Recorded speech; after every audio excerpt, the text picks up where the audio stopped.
நான்காம் கட்ட ஈழ விடுதலை போராட்டம் எப்போது தொடங்கும் கேட்கிறான். அது எப்போதோ தொடங்கிவிட்டது. எப்போது?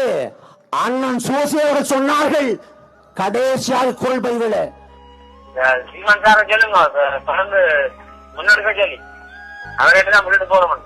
என்ன எங்களால முடிஞ்சதுக்கு என்னென்ன தொடர்ச்சி நாங்க செஞ்சு கொண்டிருப்போம்னா நீங்க தொடர்ந்து முன்னெடுக்கணும். சீமான் சாருக்கு சொல்லு, சீமான் சாருக்கு சொல்லு.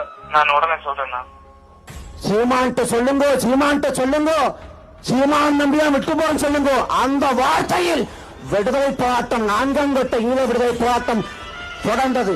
அடக்க முடியாத கோபத்தை உன் ஆள் மனதில் தேய்ச்சி வை. ஒரு காலம் ஒருவனையும் விடாது, மொத்தமாக்கிறவர்னு அந்த கருவறுக்க வேண்டிய காலம் நெருங்கிக் கொண்டிருக்கிறது. இந்த கட்சியை நாம் தொடங்கி நாம் நகர்த்தல, காலம் நடத்தி கொண்டு போகுது. நீங்க சத்தியமாக நம்புங்கள். நாம் வாழ்ற காலத்தை தமிழீழத்தை பார்க்க போறோம். தமிழீழத்தை படைக்க போற தலைமுறை நாம் தான்.